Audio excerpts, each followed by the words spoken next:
Le cutting peut ruiner ta performance ou pire, ta santé à long terme. Et voici ce que dit la science. Plus de 60% des combattants utilisent des méthodes pour perdre du poids rapidement et beaucoup d'entre eux peuvent le payer cher à long terme. C'est pour ça que dans cette vidéo, le but n'est pas de t'effrayer forcément, mais juste de te faire rendre compte que oui, le cutting a un risque et donc je vais t'exposer ici les différents dangers que peut occasionner le cutting et comment diminuer justement ces risques-là. Encore une fois, c'est ni noir ni blanc, donc je vais t'expliquer ça avec de la nuance et avec des ressources scientifiques que tu peux, comme d'habitude, retrouver en description de la vidéo. Déjà, on va commencer par une définition. Quand je parle de cutting dans cette vidéo, je parle de ce qu'on appelle un RWL, autrement dit une rapid weight loss, donc autrement dit une perte de poids rapide. Et une perte de poids rapide dans la littérature, eh bien, c'est défini comme étant une perte de poids de plus de 5% du poids de corps en moins d'une semaine. Donc par exemple, si on a un combattant de 70 kg, eh bien ça veut dire qu'il doit perdre au minimum 3,5 kg en moins d'une semaine ou alors en 7 jours. Et là, on considère que c'est une perte de poids rapide. Généralement, ce que les combattants font pour faire une perte de poids rapide, eh bien c'est soit de se restreindre énormément les jours précédant la pesée au niveau de l'alimentation, ou alors de boire extrêmement peu, ou alors d'enchaîner les exercices, courir avec un K-way, courir avec un ensemble de sudation, aller au sauna, etc. Bref, se faire transpirer à max. Et donc ça conduit à des pertes de poids qui peuvent être extrêmement élevées puisqu'encore une fois, il y a une grosse partie de ce poids qui va être de l'eau. Et l'eau, contrairement à la graisse où il faut un certain temps parce que ça vient avec un déficit énergétique comme j'ai parlé dans d'autres vidéos, eh bien là, l'eau, il n'y a pas d'histoire d'énergie et donc tu peux en perdre vraiment très rapidement en plusieurs jours. Encore une fois, est-ce que les différentes méthodes que je viens de te dire là sont bonnes ou pas? J'en reparlerai dans d'autres vidéos et je te donnerai personnellement ce que je considère comme étant des bonnes méthodes et je te déconseillerai aussi certaines méthodes. Mais là, je vais d'abord te parler de quels sont les risques de la rapid weight loss. On va commencer par les effets sur la performance parce qu'au final, c'est quand même ce qui nous intéresse ici. Mais je tiens quand même à préciser que après, je parlerai de la santé puisque à long terme, tout le monde veut être en bonne santé. Mais au niveau de la performance, eh bien oui, ça a des effets puisque une déshydratation qui vient en partie de cette rapid weight loss, parce que si la rapid weight loss est présente, ça veut dire que forcément, il y a une forte déshydratation, parce qu'encore une fois, en 7 jours, c'est impossible de perdre 5% de son poids de corps juste avec de la graisse. Il y a une grosse partie de ce poids qui correspond à de l'eau. Et cette chute en eau va impacter à la fois ta force, ton explosivité et ton endurance sur le ring. Et tu peux estimer que tu pourras perdre environ 5 à 10% de ta force au minimum avec une déshydratation de 3% ou plus, c'est-à-dire perdre plus de 3% de ton poids de corps sous forme d'eau. Et en plus de ça, eh bien, l'endurance pourra diminuer au moins de 20% chez certains combattants. Autrement dit, tes performances n'auront rien à voir sur le ring avec celles que tu as d'habitude en état hydraté, on pourrait dire. En plus de ça, au niveau des réflexes, au niveau psychologique, c'est-à-dire ta réactivité face aux frappes de ton adversaire, également tes esquives, également, on va dire, ta capacité à être en réflexion rapidement et à prendre des décisions sur les coups que tu vas faire, la coordination également, tout ça, ça va être diminué à cause de la déshydratation qui vient de la rapid weight loss. Et en plus de ça, au niveau de la performance, eh bien, le fait d'avoir perdu du poids très très rapidement va aussi impacter ta capacité à récupérer après tes pesées. Et donc, après ta pesée, tu seras moins en capacité jusqu'au combat à récupérer en énergie, également à te réhydrater. Évidemment, il y a des stratégies pour faire ça, j'en reparlerai dans d'autres vidéos. Mais dans tous les cas, oui, ça va impacter ta capacité à récupérer rapidement. J'ai envie de dire, s'il y avait que des effets sur la performance, au final, c'est pas très grave. Parce que, encore une fois, si tu loupes une compétition, oui, selon tes objectifs, c'est très embêtant et c'est très frustrant. Mais au moins, ça n'impacte pas ta santé et donc ça n'impacte pas plus que ça ta carrière à long terme, puisque tu pourras de nouveau tenter des compétitions, etc. Et tu ne seras pas obligé d'arrêter ta carrière parce que tu as des gros problèmes de santé. Mais malheureusement, eh bien, il y a quand même des risques au niveau de la santé si la rapid weight loss remplit différents critères. Mais avant de parler de ces critères, eh bien, quels sont ces effets ou ces impacts potentiels sur la santé? Je dirais qu'il y en a trois. Déjà, le premier, eh bien, c'est que tu vas probablement avoir une plus faible pression artérielle, puisqu'effectivement, quand tu es déshydraté, généralement, il y a une plus faible pression artérielle dans ton corps, et ça peut mener juste à de la fatigue, mais aussi à faire carrément des malaises dans certains cas, parce que bah, tout simplement, tu es trop déshydraté. Donc ça, c'est un premier effet, et c'est plutôt un effet à court terme, on pourrait dire. Mais il y a aussi des effets à long terme, et l'un de ces deux effets à long terme, eh bien, c'est que ton poids va faire du yo-yo, et que potentiellement, il va y avoir des impacts hormonaux. Alors, je tiens à dire, dans certains effets de la santé, et je vais le détailler dans cette vidéo, eh bien, il y a certains effets où on a quand même des données, mais on n'est pas encore sûr à 100%. Donc, ça reste quand même des hypothèses qu'on doit confirmer avec d'autres études, avec plus de données. Mais en tout cas, oui, l'effet yo-yo, c'est bien réel, puisqu'il y a cette rapid weight loss avant la pesée qui va être par la suite, après la compétition, suivi par une énorme prise de poids, parce que généralement les combattants se lâchent totalement après la compétition, puisqu'ils se sont restreints énormément avant. Et ça peut mener à des gros changements de poids en de très très petites périodes, ce qui va faire que le poids va faire yo-yo à très long terme et potentiellement ça peut impacter certaines hormones liées notamment au métabolisme de base. Donc ça peut potentiellement causer des problèmes de poids à très long terme quand la carrière est déjà finie et qu'on est à la retraite, on va dire. Un autre risque, c'est lié au rein, c'est-à-dire que oui, une RWL, donc une rapid weight loss, ça peut mener à des problèmes de rein, mais ça dépend de plein de facteurs et encore une fois, on n'a pas suffisamment de données encore pour dire à 100% que oui, une rapid weight loss, ça va conduire à des problèmes de rein. Encore une fois, il y a plusieurs facteurs, je vais te les dire juste après, mais ça reste une hypothèse, même si on commence à avoir quand même des données qui nous font dire que si on respecte tous les différents facteurs que je vais te dire, il y a des chances qu'à très long terme, même sur plusieurs années ou sur une dizaine d'années, il y ait des problèmes rénaux qui vont s'installer progressivement. Ces différents facteurs, c'est tout simplement déjà la fréquence à laquelle tu vas faire des RWL. Ça n'a rien à voir entre une personne qui en fait seulement 1 à 2 fois par an et une autre personne qui en fait avant chaque combat, c'est-à-dire plus d'une dizaine de fois par an. Évidemment, la personne qui en fait beaucoup plus souvent aura beaucoup plus de risques. Ça dépend également combien de poids tu vas perdre parce que, encore une fois, je t'ai dit que c'était minimum 5% de poids de perdu en une semaine, mais il y a des personnes qui peuvent perdre 10% de leur poids et notamment en MMA où généralement avec les différentes catégories de poids, vu qu'il y a des gros écarts de poids entre chaque catégorie, certains athlètes peuvent faire vraiment des énormes pertes de poids en très très peu de temps. Il y a également l'entraînement qu'il y a à côté, c'est-à-dire que si tu fais une RWL mais qu'à côté tu ne régules pas forcément ton entraînement, là ça peut avoir plus d'impact.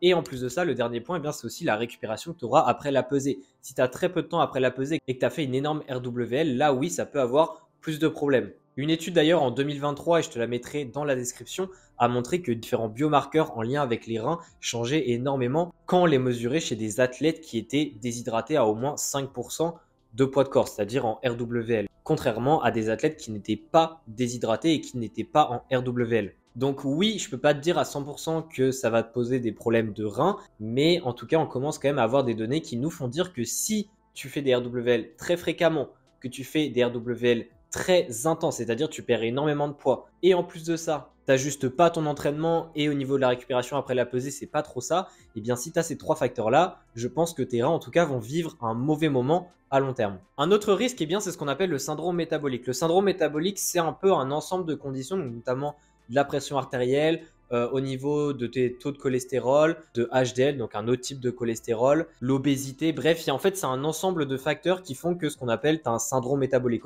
En fait, ce syndrome métabolique-là, on a montré qu'il était plus courant chez les anciens boxeurs vs chez d'autres athlètes de haut niveau qui n'avaient pas recours à des RWL durant toute leur carrière. Encore une fois, ça reste assez flou. En fait, là, c'est juste une association qu'on a. On sait que les boxeurs, généralement, ont plus souvent des syndromes métaboliques qui viennent s'installer à partir de 40, 50 ans, enfin bref, quand ils sont déjà en retraite, même si ça peut aussi arriver chez des personnes qui sont encore en carrière, par rapport à beaucoup d'autres sports où il n'y a vraiment pas cet aspect poids avec le fait de tout le temps diminuer en poids rapidement, après de remonter, etc.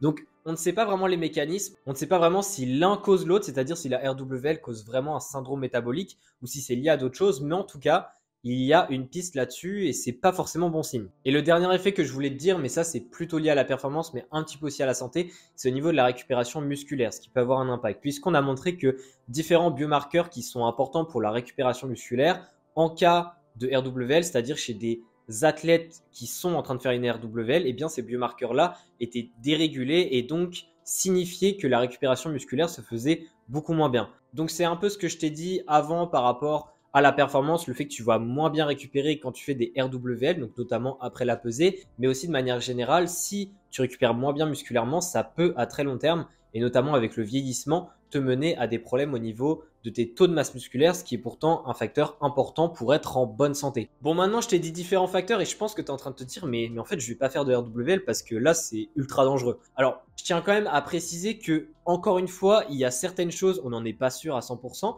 et aussi, il y a des facteurs qui font que une RWL ne vaut pas une autre RWL, c'est-à-dire que ça dépend de la méthode que tu vas utiliser, ça dépend à quelle fréquence tu vas utiliser les RWL dans une année. Également, ça dépend de la durée que tu as de réhydratation entre la pesée et ton combat.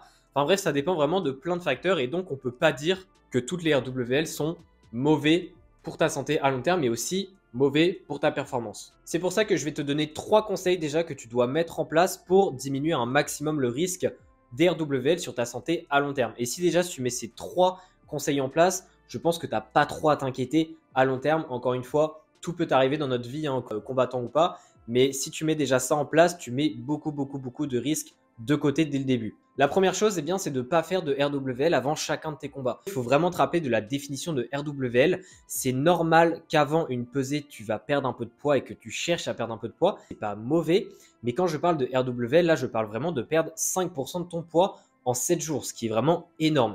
Et ça, encore une fois, il ne faut pas le faire tous les mois, il ne faut pas le faire toutes les 3 semaines, parce que oui, là, ça peut avoir des répercussions à long terme. Et c'est d'ailleurs le facteur, on pense, d'après la littérature, qui serait le plus probable comme ayant le plus d'influence sur tous les effets qu'on a parlé. Autrement dit, si tu as une très grosse fréquence de RWL, eh bien même si tu as des méthodes plus ou moins adaptées, globalement, c'est ça qui augmente réellement le risque de plein de différentes choses qu'on a discutées avant. Donc moi, ce que je te conseille, c'est plutôt les énormes RWL, donc au moins 5% en 7 jours, de te limiter à 1, 2, voire 3 fois par an maximum. Si tu perds 3 kilos en 3 semaines et que tu fais 70 kilos, eh bien là, ce n'est pas une RWL en définition. Par contre, si tu perds 5 kilos en 8 jours et que tu fais 70 kilos, là, oui, c'est une RWL et là, il faut limiter ça à 1, 2 fois par an, grand maximum. Deuxième chose, c'est de garder en tête que le poids que tu vas perdre en lien avec une déshydratation sera toujours plus dangereux en quelque sorte que du poids que tu vas perdre en lien avec une perte de graisse. Parce que déjà,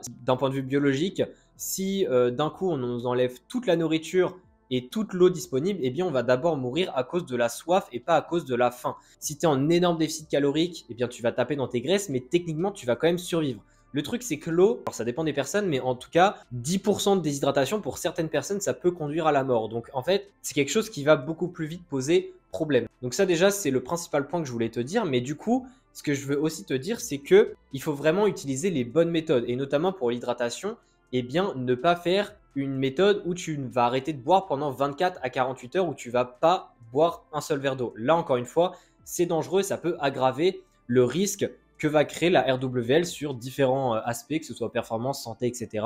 Et à la place de ça, tu peux par exemple diminuer progressivement ton apport en eau jusqu'à la pesée et après la pesée, tu fais un protocole de réhydratation.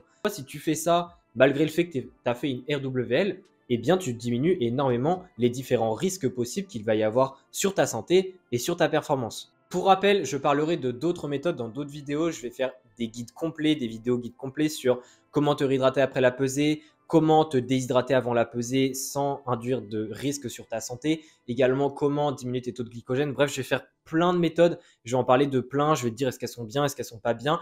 Donc encore une fois, n'hésite pas à t'abonner pour ne pas louper les prochaines vidéos parce que là, ça va arriver à balle. Et d'ailleurs, c'est pour ça aussi que je voulais faire cette vidéo un peu plus prévention avant de te parler de plein de différentes méthodes. Et le troisième point que je voulais te dire, c'est que les RWL, je le conseille pas beaucoup lorsque tu as vraiment très peu de temps entre ta pesée et ton combat. Si par exemple tu fais une pesée le matin et que tu as tes combats en fin de matinée, globalement les RWL je conseille pas trop parce que tu auras perdu tellement de poids que ça sera impossible en si peu de temps de te réhydrater correctement et on va dire de récupérer ton énergie que la RWL t'a fait perdre. Si par contre tu as une pesée la veille et que tu as peut-être tes combats le lendemain matin, voire même le lendemain après-midi, donc tu as au moins 12 heures, voire même 24 heures, là, la RWL se pose beaucoup plus et peut-être plus adaptée. Donc voilà, ça vraiment, ça dépend, on va dire, de la configuration de ta compétition et du temps que tu as entre ta pesée et tes combats. De manière générale, lorsque tu veux perdre du poids avant une pesée, si tu fais en sorte de ne pas perdre plus de 2 à 3% de ton poids de corps sous forme d'eau,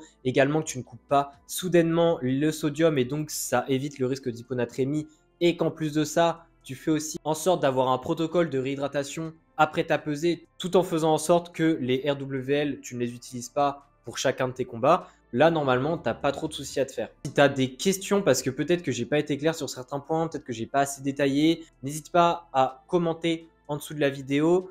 L'idée, encore une fois, n'était pas de te faire peur, mais vraiment de te faire rendre compte qu'il y a des risques si certains facteurs ne sont pas pris en compte et si tu fais les choses pas correctement. Et là, j'ai parlé beaucoup de la santé, mais n'oublie pas que si ça a un impact sur ta santé, ça va forcément avoir un impact sur tes performances. Puisque les performances sont toujours impactées avant d'impacter la santé. Si tu veux recevoir mes mails sur la nutrition sportive chaque semaine pour les sports de combat, c'est-à-dire tous les mercredis à 17 h, je t'invite à cliquer sur le premier lien dans la description de la vidéo et on se dit à la prochaine.